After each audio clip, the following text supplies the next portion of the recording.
So it's been a few hours from the last time that I posted, and well, this is my first print. It's working the first go, which is really nice. It's funny. I thought that it would be.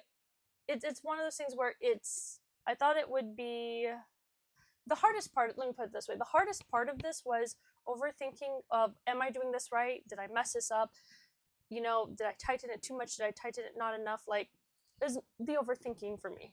Um, but you know, so another thing is I decided that I was going to straighten it while I was doing this print. Okay, this is a 40-minute print. Okay, and it has 25 minutes in, so I decided I'm going to straighten this printer while it's printing because I could do that on my MK3 if I'm very careful. Well, the cord, I guess, was a little bit loose and it turned off. I was like, oh, my first print was a failure. But when I reached back, and as I pushed the cord just a little bit more, turned back on, it started right back from where it stopped. Like, I think the MK3S, I think, is supposed to have a recovery feature, but I've never had it really successfully do that. I don't know if I never just had the settings right, but I've never really had much of failed prints to begin with, so I've never really cared about it too much. My MK3S is they're pretty stable for the most part, except, well, they're pretty stable. The only problem they have is, like, the person who owned one of them, I got my second one's, I bought it off from someone else.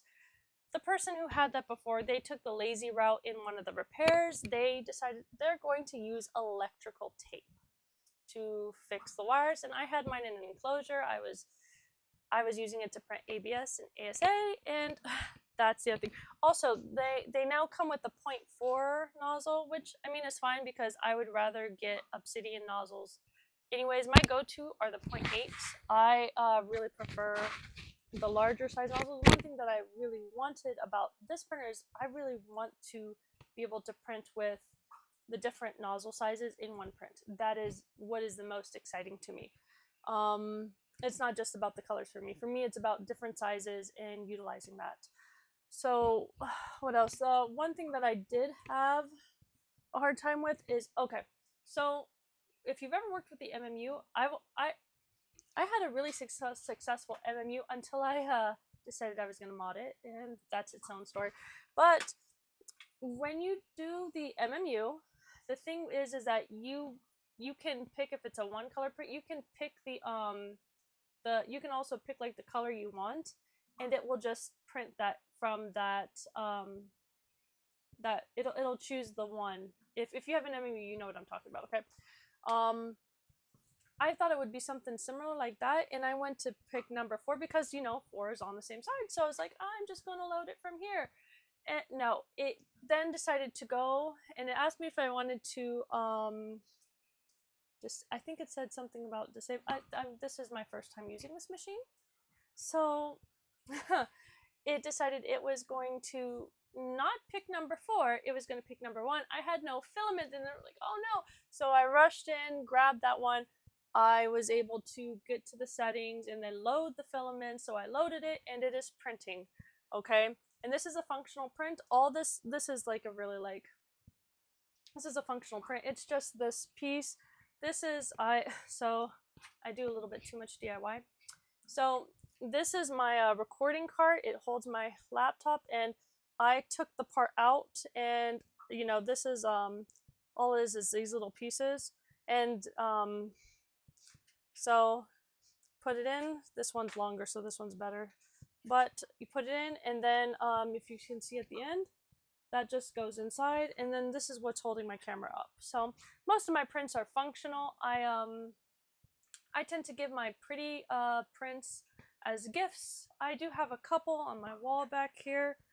When I was redoing the garage, I decided that I'm going to turn this wall into a pegboard, and some of my pretty ones. So the hands are 0.8, the orca, the water, those are 0.8.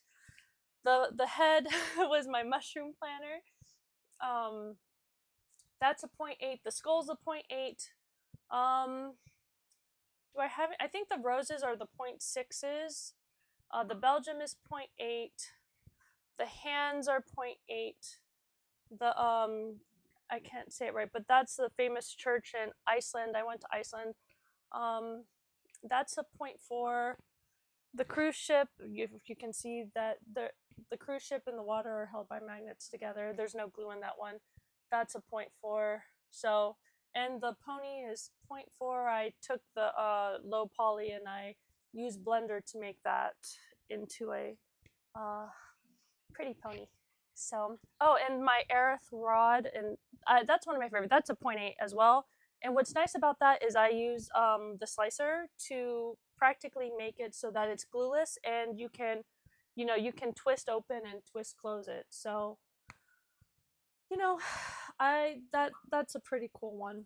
I use that in cosplay to cosplay Aerith when I went to GalaxyCon, and I got to see William Shatner, which was pretty nice. I have a picture with him and Jonathan Frakes. So, all right, so my first print is going, and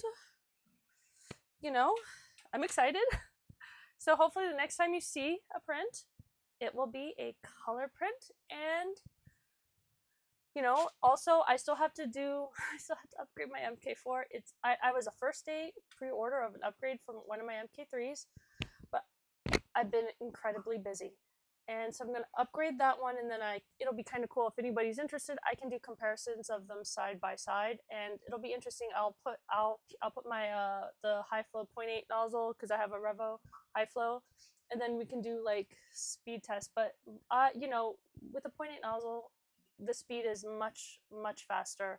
Highly recommended if you've never moved from a .4 and you go to a higher nozzle, and if you get your calibration and your Z level on the MK3, with MK4 you don't need it. With the XL you're not supposed to. But if you get your calibration right, it's a nice looking print.